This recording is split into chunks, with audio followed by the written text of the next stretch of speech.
7 de setembro de 1822, a independência do Brasil. Finalmente o Brasil está livre da metrópole portuguesa. Mas isso todo mundo já sabe. Hoje irei contextualizar para vocês, interlocutores, como ficou o Brasil depois da independência. O primeiro período da história do Brasil independente de Portugal foi chamado de Primeiro Reinado, que foi de 1822 a 1831. Pelo fato do Brasil ser um império, o imperador era Dom Pedro I. Mas como foi esses primeiros anos do Brasil? O Brasil estava rico e unido, já que todos queriam a independência e não tínhamos dívidas. Haha, meu amigo, o contrário, o Brasil nasceu quebrado e dividido. Quebrado porque em 1825 o Brasil aceitou a transferência de uma dívida que Portugal tinha com a Inglaterra, um total de 2 milhões de libras, que era muito na época, em troca do reconhecimento de Portugal que o Brasil era um Estado-nação. E o país não estava unido. Algumas províncias afastadas do Sudeste ficaram muito insatisfeitas, ficaram sabendo meses depois. Isso causou várias batalhas e revoluções, sendo as principais Genipapo e Pirajá. Na de Genipapo, os portugueses não consideravam ainda o Norte e o Nordeste independente de Portugal, então deixaram as tropas lá. A batalha foi o povo tentando tirar as tropas portuguesas de lá.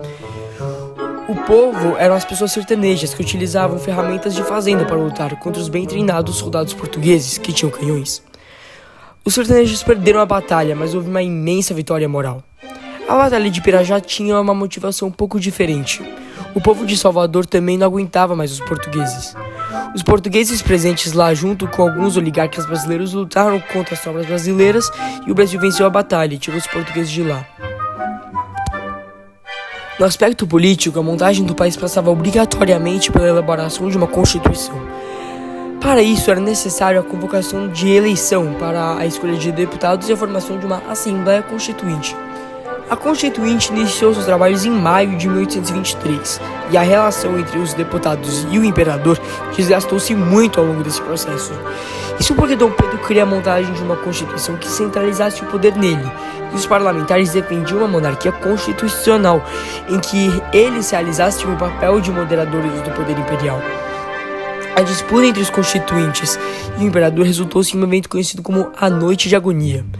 No dia 12 de novembro de 1823, por ordens do imperador, militares invadiram a Assembleia Constituinte e prenderam os deputados opositores. A Constituição elaborada foi então barrada por Dom Pedro I, que formou um Conselho de Estado e passou a elaborar uma Constituição que o agradasse. Essa medida autoritária irritou muito o Nordeste brasileiro, já que eles tinham um caráter republicano. Foi então formado por eles a Confederação do Equador. Eles também estavam bem irritados com os altos impostos cobrados pelo governo de Dom Pedro, e o aumento de impostos castigava a população pobre. Dom Pedro, no clima tenso, demitiu o presidente da província pernambucana. Os pernambucanos reagiram prontamente, proclamando uma república que foi apoiada por Alagoas, Paraíba, Rio Grande do Norte e Ceará. E essa república teria a escravidão abolida. O imperador teve uma brutal repressão contra. Outra guerra cara que teve foi a questão da Cisplatina, em que houve um gasto enorme de dinheiro, um aumento de impostos para pagar a guerra, a morte de vários soldados e o território da Cisplatina foi perdido, se tornando a República do Uruguai. E teve uma grande ajuda da Argentina para a Cisplatina se tornar independente do Brasil. E a questão cisplatina, a Constituição de 1824 e a Confederação do Equador todas deixaram Dom Pedro cada vez mais impopular, quando ele foi sendo desmascarado por suas medidas brutais e autoritárias. Quando Dom João morreu em 1826, ele deixou o trono para Dom Pedro I. Porém, Dom Pedro renunciou a favor de sua filha, Dona Maria da Glória. O irmão do imperador brasileiro deu um golpe e usurpou o trono, mas Dom Pedro conseguiu reconquistar o trono português. Mas isso aumentou ainda mais sua impopularidade, pois ele foi acusado de estar mais interessado nos assuntos de Portugal do que nos do Brasil. Dom Pedro abdicou do trono em 1831, e já que seu filho Pedro de Alcântara, Dom Pedro II, tinha apenas 5 anos, o Brasil passou a ser governado por regentes, e assim começou o período regencial. O período regencial na história do Brasil foi o período entre 1831, a abdicação de trono de Dom Pedro I, e 1840, o golpe da maioridade. O período é dividido em regência trina provisória, regência trina permanente, una de Padre Feijó e una de Araújo Lima. A provisória, de abril a junho de 1831, era formada por Francisco de Lima e Silva, Nicolau Pereira de Campos Vegueiro e José Joaquim Carneiro de Campos. A permanente era formada por Francisco Lima e Silva, João Braulio Muniz e José da Costa Carvalho. O período é marcado por intensos conflitos políticos e sociais realizados em todo o país. Tiveram 5 grandes conflitos principais: a Cabanagem, Pará e Amazonas, a Guerra dos Farrapos, que foi no Rio Grande do Sul e Santa Catarina, a Revolta dos Malês, que foi na Bahia, a Sabinada, que também foi na Bahia, e a Balaiada, que foi no Maranhão. A Guerra dos Farrapos, ou a Revolução Farroupilha, foi uma revolta de caráter republicano ocorrida de 1835 a 1845 no sul do Brasil. Ela era motivada majoritariamente pela insatisfação da elite gaúcha, formada por estancieiros e charqueadores, com o governo regencial e, sobretudo, os altos impostos cobrados, a política fiscal sobre o charque e a centralização do poder. Lembrando que o charque era o principal produto econômico da região.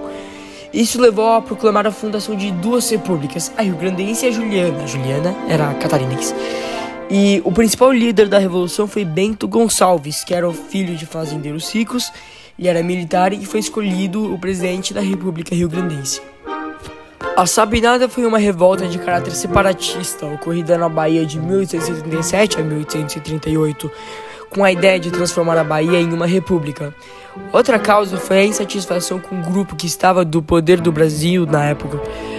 Estavam insatisfeitos com a falta de autonomia política e administrativa da província, o recrutamento obrigatório imposto aos baianos em função da Guerra dos Farrapos e a crise social e econômica. Francisco Sabino Alves foi o médico e o principal líder da Revolução. A guerra chama Sabinada por causa do seu sobrenome. A falta de um poder central e o enfraquecimento político levou a diversas disputas pelo poder do Brasil. Era necessário fortalecer o poder central para estabilizar o país e acabar com as revoltas locais, ou pelo menos diminuir as revoltas locais. Com o protagonismo dos liberais, os parlamentares votaram para mudar a Constituição. Assim, Dom Pedro II, com 15 anos, assumiu o poder. Isso foi conhecido como o golpe da maioridade e deu fim ao período regencial. Esse foi o podcast de história de hoje e venha mais no nosso canal para mais vídeos.